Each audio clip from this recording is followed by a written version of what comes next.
侯爷，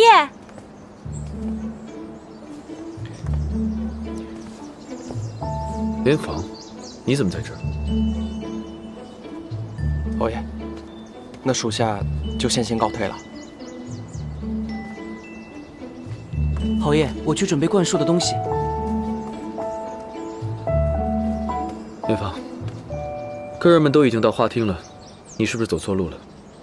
我叫下人把你领回去。多谢侯爷关心，莲房并未走错路。莲房听姨母说，院子里的杏花开得正好，便想来感受一下红杏枝头春意闹的盛景。那我不打扰你雅兴。哦，侯爷，我……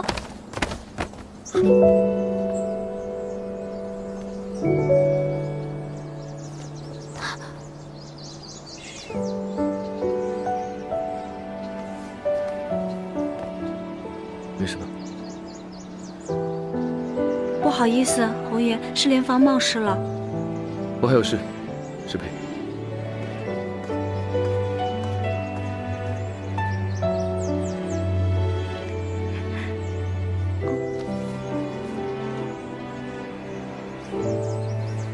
好不容易求来的平安符，竟然忘记给他了。那是不是姐夫啊？能在永平侯府被叫侯爷的，也只有姐夫了吧？他不是只有2房妾室吗？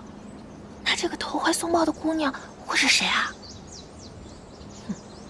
发妻卧病在床，做丈夫的却与旁的女子卿卿我我，看来这永平侯也并非清正之人。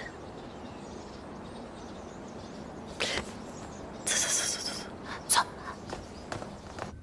近日你父亲丁忧期满，正准备复职，谁曾想他的恩师柳阁老竟然告老还乡了。人走茶凉，没了这棵大树，你父亲在朝中也是寸步难行。不能再等了，我们必须在妹妹中选出一个作为永平侯府的继室。元娘，母亲，若我不在了，那徐家还会把我们罗家当亲家看待吗？父亲已经没了柳阁老的支持，若再失去徐家的支持，再难复出。而钟哥已经没了母亲的庇护，若罗家再失势，他便失去了最得力的靠山，世子地位也将难保，不得不早做打算呀。在你这几个妹妹中，我娘许了人家，二娘正如你所说，有点小聪明，成不了气候。她要在徐家立足，只能靠我们罗家了。像这样的人，都有些私心，但也不敢触犯尊哥的利益。娘觉得他才是继室的合适人选。娘觉得11娘不合适。11娘自小便极有主见，只怕日后不好掌控。娘的意思是让2娘嫁进来，让11娘嫁与王家。那江家儿媳江少夫人是王氏长女，她弟弟王玉声名狼藉，很难说清。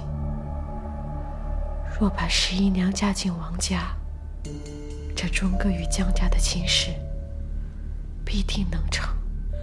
与江家结亲，便能给尊哥找个强有力的岳家做依靠。不论哪个妹妹嫁进来，乔莲房都是最大的阻碍。